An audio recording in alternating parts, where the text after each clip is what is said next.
What's up? So this is for April 23rd, 2026. Today was one of those days where I did almost everything right and still didn't get paid. Coming into the day, we were trading basically still up here at all-time highs. Hard time frames are holding bullish. We see the 4-hour, the 1 hour, the 15-minute holding bullish for value gaps pretty much across the board. There's a ton of sell side built up below, but I'm not here to trade what I think is going to happen. We end up delivering all the way down through sell side, but it was after when I thought that was going to happen. So yeah, like I said, I'm not here to trade what I think. I'm here to read what the market actually gives me. So the plan was pretty simple: to be patient, to wait for confirmation, and to stop after 2 trades, because obviously this first trade was perfect.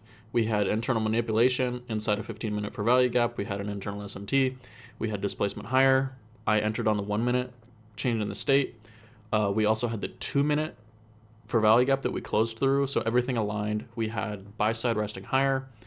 We had rebalanced, and we were ready to move higher. I moved my stop to break even once we took out the internal high, which I think it was a bit early, but if I'm going off of the basis that once we get to 50% of my target range, that I move my stop to 1/4, and then once we get to 75% of my target range, I move it to break even. What I was targeting, to be fair, was not London or Asia. It should have been London or Asia. That's what I actually wanted to see, but I was just a little bit thinking about the money.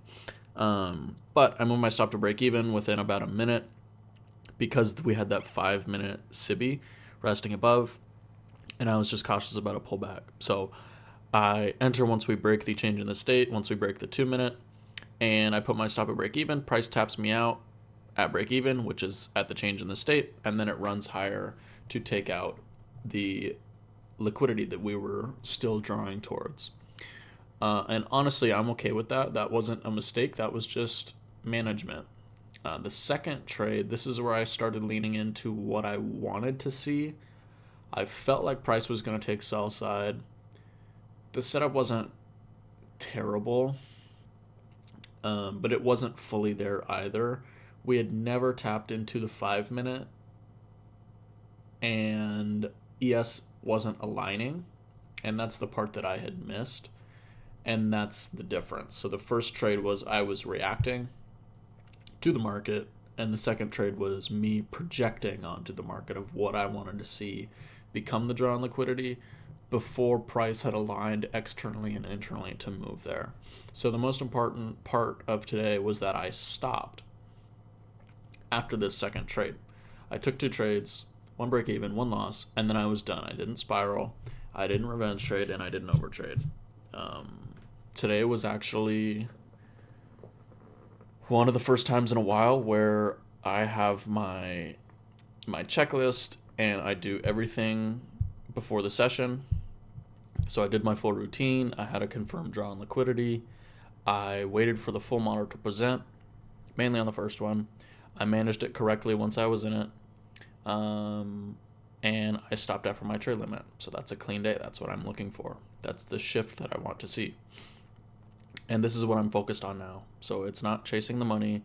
It's becoming disciplined. It's trading with the right mindset, the right heart posture, and staying aligned with who I actually want to be instead of letting emotion and ego and just worldly self take over, because consistency doesn't come from winning trades.